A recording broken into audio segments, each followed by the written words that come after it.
Hello, everybody. Scott Golden here with the Superstars of Wrestling Review Series for the 1st of December 1990. We've got the 1st and the 29th left in 90. If I find other things, I will share, but that's what we've got for now. Brooklyn Brawler opening with the Texas Tornado, who is now your Intercontinental Champion, having won the championship in the last few days. And needless to say, Brawler is a staple who can carry anybody to a good match when needed. Not that this version of Kerry Von Erich needs carrying, but another year he might. Anyway, Von Erich with some hip tosses, back drop, and gets things going relatively quickly in his direction, spinning discus punch, and victory for the now multi-time Intercontinental Champion. Didn't realize that he was multi-time. We go to the update, which is promoted by the Survivor Series, I guess, post-match, and Survivor Series highlights of the elimination of both Koko Ware and Dusty Rhodes by The Undertaker is the big deal here. They do refer to him, oddly enough, as Kane the Undertaker, and The Undertaker barely speaks. He's also managed, for the first couple of weeks anyway, by Brother Love, which takes him away from the Brother Love show for a minute, but the original name is, in fact, Kane the Undertaker. It is available here to see. We then see the $1 Million Man, Ted DiBiase, make his way down to the ring for an enhancement match. And that does not make DiBiase very happy, as again, he still wants to get even with Dustin Rhodes, Dusty Rhodes, and everybody associated with that. Works over the neck of the enhancement talent and actually hits a pile driver. Rare move on WWF television for just an enhancement match. DiBiase a little bit embarrassed, a little more aggressive than normal. Hits the vertical suplex, snap over style, and continues to pound on his opponent for a little bit.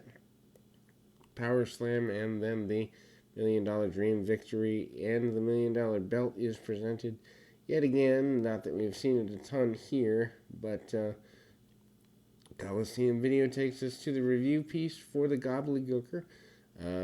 Shane Douglas is out as an enhancement talent recipient here, as in a match with enhancement talent Mike Sharp.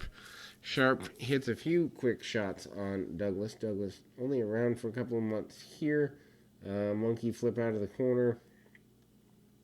Really would have, I think, might have changed his career had he stayed around a little longer here. But family challenges, I believe, were the main reason for the removal of Shane Douglas from the road here.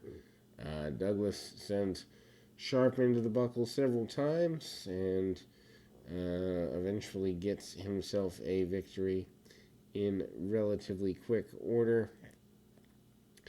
That victory comes at the hands of a top rope cross body this time, actually. So, seems they have abandoned, and he overshoots him again. Second time I've seen Shane Douglas do that, but abandons the Rana as a finish anyway. Then we go to the promise of the Barbarian eliminating the Big Boss Man for the benefit of the Heenan family. Jake Roberts promises at the next Boston show he's going to get even with Rick Martel and Brother Love, because Rick Martel will be in the building. Tugboat is out next for an enhancement challenge, or enhancement tune-up match, more accurately. Uses some power moves super early and shoulder tackles and the like. Eventually dominates the guy with forearms and really simple stuff. That's all you need to do when you're that big. But anyway, big splash and 1, 2, 3 win for Tugboat. Tugboat, of course, might have been moved into a decent match. Rockers and the Demolition is being promoted here. Hogan and Earthquake. Earthquake promising to send Hogan out of Boston good once and for all and done. That's kind of the way they want it handled. Power and Glory up next. Power and Glory still challenging for the tag titles around the horn here at the end of 1990. Hard kicks and punches by Hercules. Finesse moves for the team done by Roma. Roma comes in, still hits some punch kick type stuff, but also that's where you get the drop kicks. That's where you get the splash for the superplex splash combo.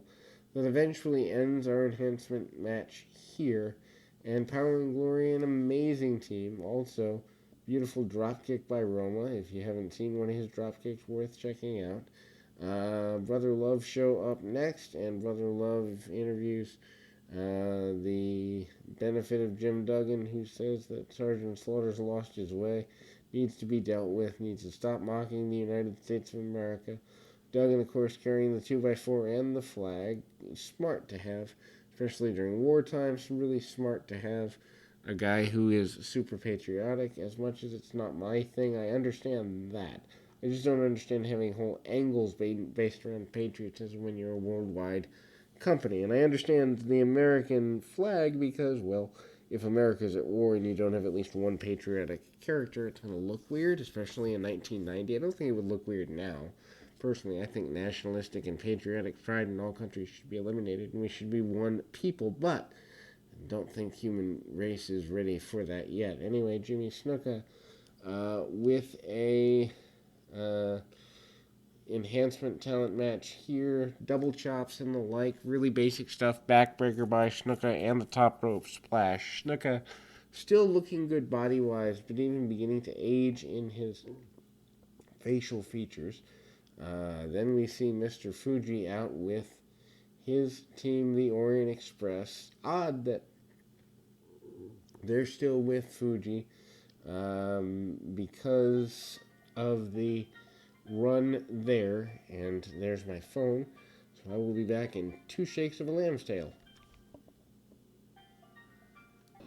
And again, to be fair, the predominance of the significance of guys like Power and Glory, who that superflex means so much to them, they are a big deal, and it is a big deal. And I mean, they run through teams pretty quickly. They continue to be on top, and we're moving towards Royal Rumble 91. Now, that's not a big deal to us now. Royal Rumble's become probably the second most impactful pay-per-view of the year, but in 1991, 88, 90, 90, 91, we're talking about the fourth Royal Rumble, and even though it didn't have long-term significance, it was a big deal. Duggan's out talking about how Slaughter's bully and how he's lost his way and how we need American patriotism and heroism. Superfly Snuka, certainly a guy who, at this point in his journey, is on his way down.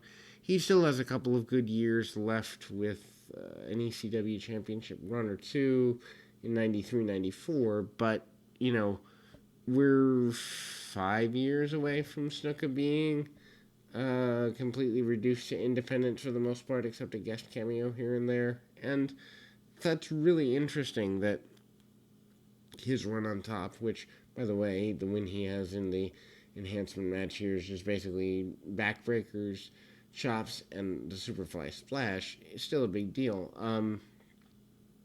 Mr. Fuji out with the Orient Express. Pat Tanaka hits a sweep. Lots of kicks. Interesting that Fuji still kind of managing two teams, managing parts of Demolition, managing the Orient Express, still here. Sato still part of the group, not Kato. Kato comes in 91 apparently. And as we close this particular move or episode, Demolition down to 2 with Fuji, and then Tugboat and Dino Bravo on a collision course here. And we're moving towards January. Actually, we're still December 8th, 1 week away. But January is coming quickly, and our last Superstars of 1990 is up next. We'll be back with more right after this.